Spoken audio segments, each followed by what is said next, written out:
ಏನ್ ನಾಳೆಯಿಂದ ಎಕ್ಸಾಮ್ ಇದೆ ಕಣ, ಓದ್ಕೋಬೇಕು. ಓದ್ಕೊಂಬರಿ, ನಿನಗೆ ಯಾರು ಬೇಡ ಅಂದಿತ್ತು? ನೀನು ಓದ್ಕೊಂಡೇನೋ ಆಲ್ರೆಡಿ. ಹಂಗಂದ್ರೆ ನಾಳೆ ಬರೀ ಇಂಗ್ಲೀಷು. ನಾವೆಲ್ಲ ಕನ್ನಡ ತಾಯಿ ಮಕ್ಳು ಕಣೋ. ಇಂಗ್ಲೀಷಲ್ಲಿ ಫೇಲ್ ಆಗಬೇಕು, ಪಾಸ್ ಆಗಬಾರ್ದು. ಅದನ್ನ ಓದ್ಕೊಂಡು ಉದ್ಧಾರ ಯಾರಾಗಿದ್ದಾರೆ ಹೇಳು? ನಾನು ಇಂಗ್ಲೀಷ್ ಸಬ್ಜೆಕ್ಟ್ ಬಂದಾಗ ಯಾವಾಗಲೂ ಓದೋದಿಲ್ಲ. ಯಾಕೆ ಹೇಳು? ಅದು ಬ್ರಿಟಿಷ್ ಭಾಷೆ ಕಣೋ, ಅದಕ್ಕೆ ನಾನು ಓದಲ್ಲ ಅದನ್ನ. ಅವ್ರು ಬಿಟ್ಟೋಗಿರೋದನ್ನ ನಾವು ಕಲಿತು ನಾವು ದೇಶ ಉದ್ಧಾರ ಮಾಡ್ಬೇಕಾ? ಹಂಗಂತೀಯ? ಹಂಗಂದ್ರೆ ಓದ್ಕೊಳ್ಳೋದು ಬೇಡವಾ? ಓದ್ಕೊಳ್ಳೋದು ಬಿಡೋದು ನಿನಗೆ ಬಿಟ್ಟಿದ್ದು. ಆದರೆ ನಾನು ಮಾತ್ರ ಕನ್ನಡ ಟಾಪರ್ಗೆ ಓದ್ಕೊಳ್ಳೋದು. ಇಂಗ್ಲೀಷ್ ಮಾತ್ರ ನಾನು ಕೈಯಲ್ಲೂ ಇಟ್ಕೊಳ್ಳಲ್ಲ ಬುಕ್ಕ. ಹಂಗಂತಂದ್ರೆ ಓದಕ್ಕೆಲ್ಲ ಆಗುತ್ತೆ. ನಮ್ಮ ಮನೇಲಿ ನಮ್ಮ ಅಪ್ಪ ಅಮ್ಮ ಮಾರ್ಕ್ಸ್ ಕಮ್ಮಿ ಬಂದರೆ ಬೈತಾರಪ್ಪ, ಹೊಡೆದು ಬಿಡ್ತಾರೆ. ನಮ್ಮ ಅಪ್ಪ ಆಚೆ ಹಾಕ್ಬಿಡ್ತಾರೆ ಮನೆಯಿಂದ. ನಾನು ಹೇಳಿದ್ದು ನಾನು ಓದಲ್ಲ, ಬುಕ್ ಕೈಯಲ್ಲಿ ಹಿಡಿಯಲ್ಲ ಅಂತ. ನಾನು ನಿನಗೆ ಹೇಳಿದ್ ನಾ ಓದ್ಬೇಡ ನೀನು ಅಂತ. ನೀನು ಬೇಕಿದ್ರೆ ಓದ್ಕ. ಅಲ್ಲ ಅಲ್ಲ ಅಲ್ಲ, ಯಾಕೆ ಹಂಗೆ ಓಡ್ ಬರ್ತಾ ಇದೆಯಾ? ಏನಾಯ್ತು? ಯಾರಿಗೇನಾಯ್ತು? ಅದು ಅಲ್ಲ, ಅದು ಅದು ಅಲ್ಲ. ನಿಧಾನಕ್ಕೆ ಸುಧಾರಿಸ್ಕೊಂಡೆ ಹೇಳೆ. ಏನಾಯ್ತು ಸ್ಪೇಹಾ? ಯಾಕಂಗೆ ಓಡ್ ಬರ್ತಾ ಇದೆಯಾ? ಅಲ್ಲ ಅಲ್ಲ, ಶರತ್ತು ಫಿಶ್ ತಗೊಂಡ್ಬಂದಿದ್ದಾನೆ ಅವ್ರ ಮನೆಯಲ್ಲಿ ನಿಂಗೆ ತೋರ್ಸಕ್ಕೆ ಅಂತ. ಇವಾಗ ಬರ್ತಾ ಕೈಯಲ್ಲಿ ಹಿಡ್ಕೊಂಡು ಬರ್ತಿದ್ದ, ಅದಕ್ಕೆ ನಾನು ಓಡ್ ಬಂದೆ ನಿಂಗೆ ಹೇಳಲ್ಲ ಅಂತ. ಮಚ್ಚ, ಹಂಗಂದ್ರೆ ಅವ್ರ ಮನೇಲಿ ಇವತ್ತು ಫಿಶ್ ಮಾಡ್ತಾ ಇದ್ದಾರೆ ಅನ್ಸುತ್ತೆ. ಫಿಶ್ ಫ್ರೈ, ಫಿಶಿನ ಸಾಂಬಾರು ಎಲ್ಲ ಮಾಡಿರ್ತಾರೆ. ಬಾರ ಮಚ್ಚ, ಹೋಗ್ಬಿಟ್ಟು ಅಲ್ಲಿ ಮಾತಾಡ್ಸ್ಕೊಂಡು ಊಟ ಮಾಡ್ಕೊಂಡ್ ಬಂದ್ಬಿಡೋಣ.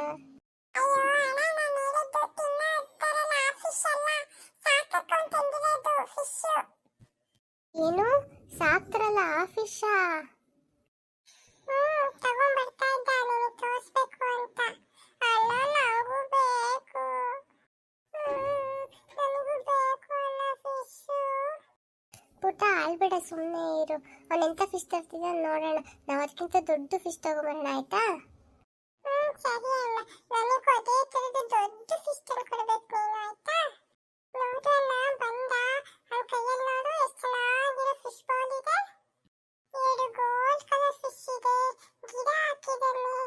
ಎಷ್ಟು ಚೆನ್ನಾಗಿದೆ ಅಲ್ಲ ಮಚ್ಚ? ಎಷ್ಟು ಚೆನ್ನಾಗಿದೆಯೋ ಫಿಶ್ ಬೌಲು. ಫಿಶ್ ಕೂಡ ಎಷ್ಟು ಚೆನ್ನಾಗಿದೆ, ಅದರೊಳಗೆ ಎಷ್ಟು ಚೆನ್ನಾಗಿ ಡೆಕೋರೇಷನ್ ಮಾಡಿದೆಯೋ. ನನಗೂ ಬೇಕು. ಎಲ್ಲಿ ತಗೊಂಡೆ ಹೇಳೋ, ನಾನು ನಮ್ಮ ಪಪ್ಪಂಗೆ ತರಿಸ್ಕೊಂತೀನಿ.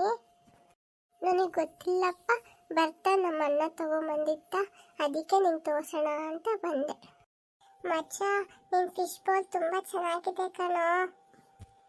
ಆಮೇಲೆ ಇವಾಗೆಲ್ಲ ಸಿಟಿಗಳಿಗೆ ಈ ಥರ ಫಿಶ್ ಬೌಲ್ ಆಫೀಸ್ಗಳಿಗೆ ಮನೆಗಳಿಗೆ ಎಲ್ಲ ವಾಸ್ತು ಪ್ರಕಾರ ಅಂತ ಇರ್ತಾರಂತೆ ಕಣೋ.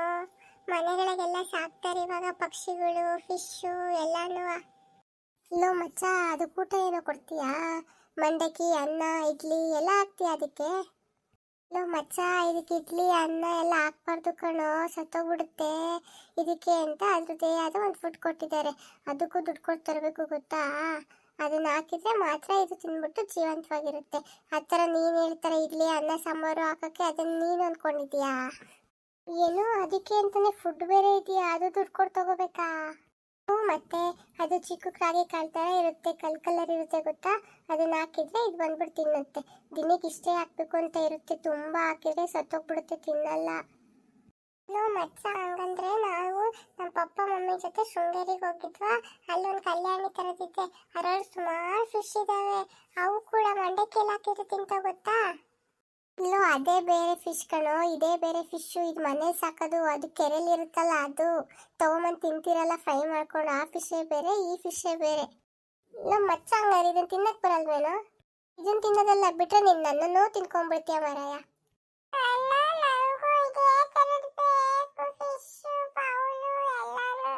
ಮಚ್ಚ ಕೊಡೋ, ಇವತ್ತು ನಮ್ಮ ಮನೇಲಿ ಇಟ್ಕೊಂಡ್ಬಿಟ್ಟು ನಾಳೆ ತಂದು ಕೊಡ್ತೀನಿ. ಇಲ್ಲಪ್ಪ, ನಮ್ಮ ಮಮ್ಮಿ ಪಪ್ಪ ಬೈತಾರೆ. ನಮ್ಮ ಅಣ್ಣ ನನಗೇ ಅಂತ ತಂದಿರೋದು. ನೆಕ್ಸ್ಟ್ ಮಂತ್ ಬರ್ತಡೆ, ಇವತ್ತೇ ಗಿಫ್ಟ್ ಕೊಟ್ಟಿದ್ದಾನೆ ಗೊತ್ತಾ? ಮಚ್ಚ, ನನ್ನ ತಂಗಿ ಇಷ್ಟಪಡ್ತಿದ್ದಾಳೆ, ಕೊಡೋ. ಇವತ್ತೊಂದು ದಿವಸ ಮನೇಲಿ ಇಟ್ಕೊಂಡು ನಾಳೆ ತಂದು ಕೊಟ್ಬಿಡ್ತೀನಿ. ಇಲ್ಲಪ್ಪ, ನಮ್ಮಮ್ಮ ಬೈತಾರೆ, ನಾನು ಕೊಡಲ್ಲ. ಮಚ್ಚ, ಇಷ್ಟೇನ ಫ್ರೆಂಡ್ಶಿಪ್ಪು? ಪ್ಲೀಸ್ ಕೊಡೋ, ನನ್ನ ತಂಗಿ ಇಷ್ಟಪಡ್ತಿದ್ದಾಳೆ. ಇಲ್ಲಪ್ಪ ಕೊಡಲ್ಲ, ನಮ್ಮ ಮನೇಲಿ ಬೈತಾರೆ. ಬೇಕಾದ್ರೆ ನಮ್ಮ ಅಣ್ಣ ಎಲ್ಲಿ ತಗೊಂಬಂದ ಅಂತ ಕೇಳ್ಬಿಟ್ಟು ನಿಮಗೆ ತಂದು ಕೊಡು ಅಂತ ಹೇಳ್ತೀನಿ, ಆಯ್ತಾ? ಸರಿ, ಅದು ದುಡ್ಡು ಎಷ್ಟಾಗುತ್ತೆ ಹೇಳು, ನಾನು ನಮ್ಮ ಮನೇಲಿ ಇಸ್ಕೊಂಡ್ ಬಂದು ಕೊಡ್ತೀನಿ, ಆಯ್ತಾ? ಇವಾಗಲೇ ಹೋಗಿ ಇಸ್ಕೊಂಡ್ ಬರ್ತೀನಿ, ಇಲ್ಲೇ ಇರ್ತೀಯ, ಇದನ್ನೇ ಕೊಟ್ಬಿಡ್ತೀಯ ನನಗೆ? ಸ್ಪಿಹಾ, ನಾನು ನಾಳೆ ಕೇಳ್ಬಿಟ್ಟು ಹೇಳ್ತೀನಿ ರೇಟು, ನಾಳೆ ತಂದ್ಕೊಡಕ್ಕೆ ಹೇಳ್ತೀನಿ. ಇವಾಗ ಹೋಗ್ಬೇಡ, ಇದನ್ನ ಕೊಡಲ್ಲ. ಸರಿ, ಮಿಸ್ ಮಾಡಬಾರ್ದು, ಓಕೆನಾ? ಪ್ರಾಮಿಸ್, ನಾಳೆ ನನಗೆ ಇಸ್ಕೊಡ್ತೀಯ ಹಂಗಂದ್ರೆ? ಸರಿ, ನಾಳೆ ಕೇಳ್ಬಿಟ್ಟು ಹೇಳ್ತೀನಿ, ಆಯ್ತಾ? ನಾಳೆ ಅಣ್ಣ ನನಗೂ ಫಿಶ್ ತಂದು ಕೊಡ್ತಾನಂತೆ. ಈ ವಿಡಿಯೋ ನಿಮ್ಗೆ ಇಷ್ಟ ಆಗಿದ್ರೆ